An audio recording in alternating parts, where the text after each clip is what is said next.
Une femme âgée se lie d'amitié avec sa voisine qui a 3 enfants. Lorsqu'elle apprend que son amie est atteinte d'une maladie en phase terminale, elle lui fait une promesse. La vie a été dure pour Linda Rendall après le décès de son mari bien-aimé. Ils n'ont pas eu la chance d'avoir des enfants et Linda s'est retrouvée toute seule à 72 ans. Linda s'est longtemps enfermée dans sa maison, les rideaux tirés. Un jour, quelqu'un a frappé à sa porte. Une jolie femme accompagnée d'un enfant se tenait sous le porche. « Qu'est-ce ce que vous voulez ?» demanda Linda. Elle ne s'est pas rendue compte que sa vie était sur le point de changer. « Bonjour » a dit la jolie femme. « Je suis désolée de vous déranger, mais le ballon de mon fils est tombé dans votre jardin. Est-ce que cela vous dérange si nous allons le chercher ? Entrez » a dit Linda. Elle conduisit la femme et son fils jusqu'à la porte arrière et regarda le gamin récupérer le ballon. La jolie femme sourit. « Merci beaucoup » dit-elle. « Nous venons d'aménager, moi et mes enfants. » « Combien d'enfants avez-vous ? » demanda Linda. « J'espère qu'ils ne sont pas bruyants. » La jolie femme a répondu, Eddie a 7 ans, Pammy 4 ans et Carrie 13 ans. « Ce sont de bons enfants, mais j'admets qu'ils sont parfois un peu bruyants. » « Vous savez comment sont les enfants ? Non, je ne sais pas, » a dit Linda. « Je n'ai jamais eu d'enfants. Je ne les supporte pas. » « Oh » a dit la jeune femme en rougissant. « J'essaierai de les faire taire. Je m'appelle Kelly, au fait. Kelly Harris. » Linda a reniflé. « J'espère que si est le cas. Je suis Linda Rendall. Madame Rendall pour vous. » Linda a gardé un œil sur les enfants de Kelly. Le garçon était bruyant, mais l'adolescente était calme, et la petite fille était la plus adorable des petites choses avec ses boucles blondes. Linda s'est mise à observer les enfants et, un jour, elle prépara une fournée de biscuits qu'elle apporta à la maison d'à côté. « Bonjour » dit-elle maladroitement à Kelly. « J'ai fait trop de biscuits. J'ai pensé que les enfants les aimeraient. Merci, » a dit Kelly. « Vous êtes très gentille. » « Si est juste que je n'aime pas jeter de la nourriture » grommela Linda. « Si est tout. » Kelly sourit. « J'ai une grande théière » dit-elle. « Les enfants ne boivent pas de thé, alors voudriez-vous en boire un peu pour que je n'ai pas à le jeter ?» Linda est entrée et a pris le thé avec Kelly. Quelques jours plus tard, elle a accidentellement préparé un gros gâteau et l'a emporté à côté. Elle a ensuite pris un café avec Kelly. Linda a commencé à aimer Kelly et à apprécier la compagnie des enfants, en particulier de la petite Pammy. Kelly a expliqué à Linda qu'elle a déménagé à Fort Lauderdale pour s'éloigner de son ex-mari. « J'étais si jeune quand je suis tombée enceinte de Carrie », a expliqué Kelly. « Je pensais que David Harris était l'amour de ma vie.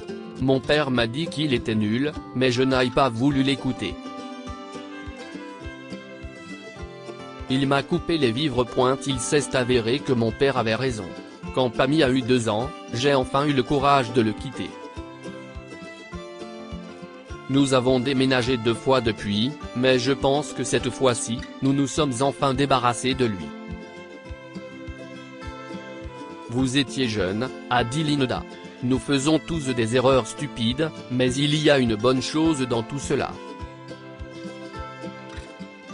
Vous avez 3 enfants merveilleux. » « Oui » a dit Kelly. « Ils valent tout ce qu'ils valent. » Linda a passé Thanksgiving avec la petite famille, et à Noël, les enfants ont commencé à l'appeler Mamie Linda. Linda ne s'était jamais sentie aussi heureuse depuis la mort de son mari. Kelly et les enfants avaient besoin d'elle autant qu'elle avait besoin d'eux. Mais ce Noël s'est avéré être une période sombre. Linda a remarqué que même si Kelly souriait et jouait avec les enfants, ses yeux avaient une ombre sombre. Qu'est-ce ce qui se passe ? Demanda-t-elle sans détour à Kelly. Vas-y parle, ma fille. Linda, chuchota Kelly. J'ai un cancer. Le médecin me l'a annoncé hier. Je me suis sentie si fatiguée et j'ai pensé que c'était peut-être une anémie. Mais en fait si est un cancer de stade 4. Il n'y a rien qu'il puisse faire. Non, s'écria Linda, les larmes aux yeux. Pas vous. Vous êtes si jeune. Les enfants ont besoin de vous. Ce devrait être moi. Je vais avoir besoin de vous, Linda, a dit Kelly. J'ai besoin que vous soyez forte. Tout ce que vous voudrez, a dit Linda. Je ferai n'importe quoi pour vous. Je vais voir mon avocat, a dit Kelly. Je voulais vous demander de prendre mes enfants.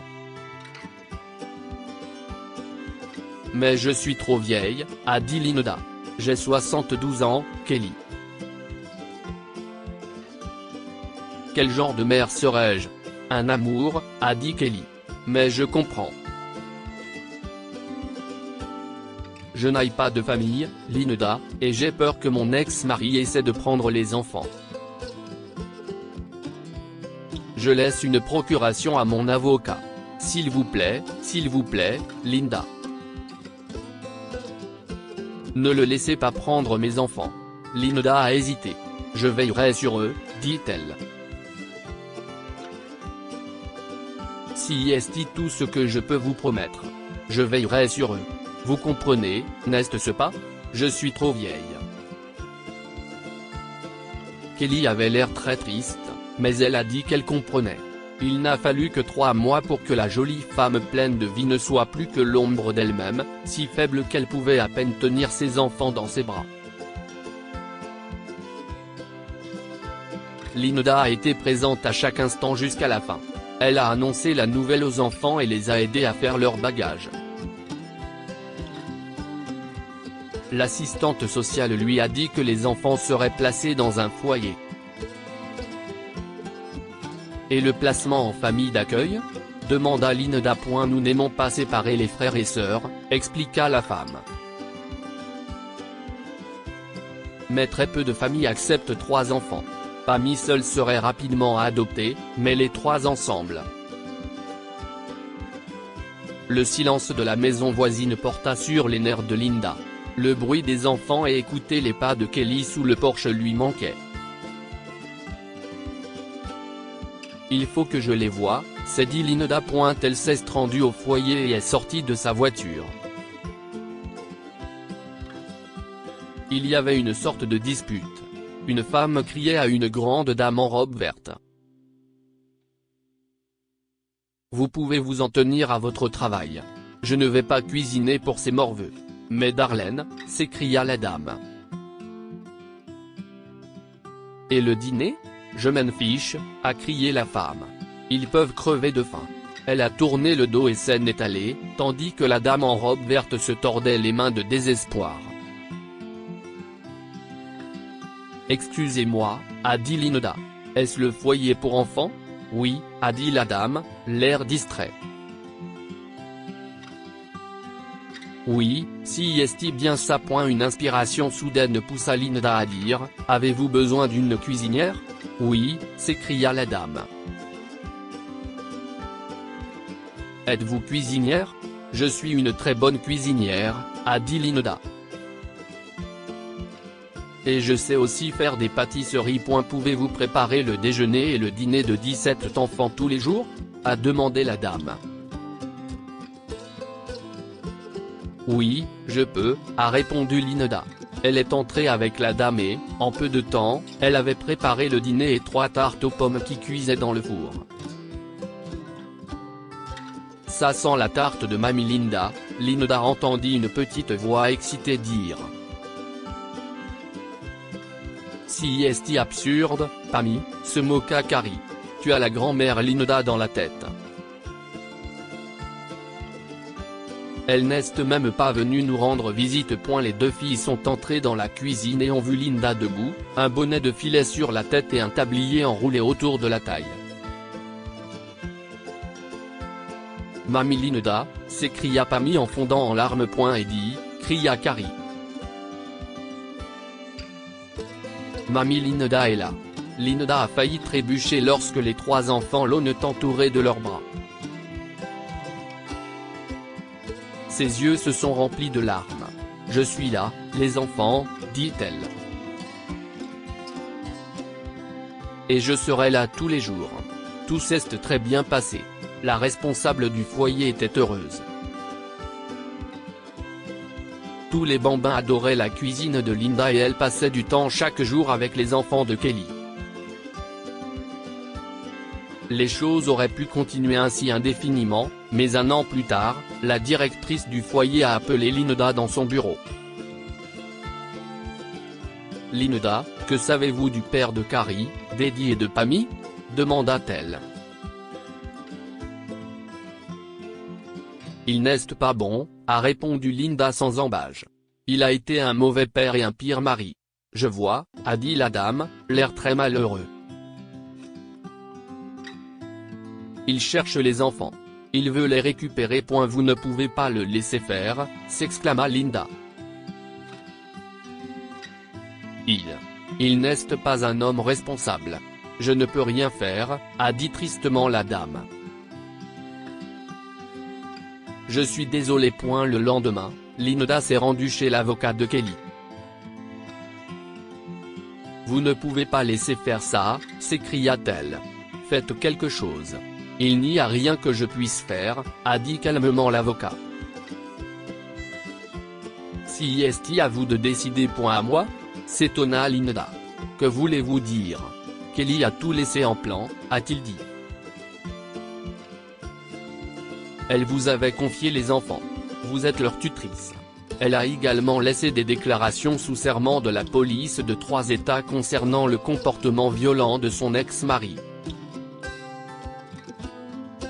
Les enfants sont donc à vous si vous les voulez, Madame Rendall. Vous n'avez qu'à signer les papiers.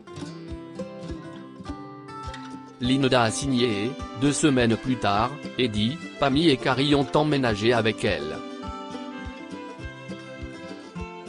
L'ex-mari de Kelly a essayé de se battre pour obtenir la garde des enfants, mais le juge a lu les déclarations de Kelly et il n'a rien pu faire. La seule personne qui n'était pas très contente était la directrice du foyer. Les bons cuisiniers sont difficiles à trouver. La petite famille s'est, par contre, bien installée pendant les 2 années suivantes, quand soudain quelqu'un a frappé à la porte. Madame Rendall ? demanda l'homme qui a frappé. Êtes-vous la tutrice légale de Carrie Harris ? Je suis sa mère adoptive, a dit Linda d'un ton bourru. Que voulez-vous ? Je représente la succession du grand-père de Carrie Harris. Puis-je entrer ? a dit l'homme. L'homme est entré et a choqué Linda et Carrie lorsqu'il les a informés que dès que Carrie aura 15 ans, elle recevra une somme forfaitaire de $500 000. Bien sûr, a dit l'homme. Quand Eddie et Pammy auront 15 ans, ils recevront aussi leur part. Leur grand-père voulait leur donner une bonne éducation et un bon départ dans la vie. Linda était ravie. Elle savait maintenant que les enfants pourraient aller à l'université. Elle savait aussi pourquoi leur père tenait tant à obtenir la garde des enfants. Il ne se souciait pas des enfants, il voulait l'argent. Linda a serré les enfants dans ses bras. Votre mère serait si heureuse, s'écria-t-elle.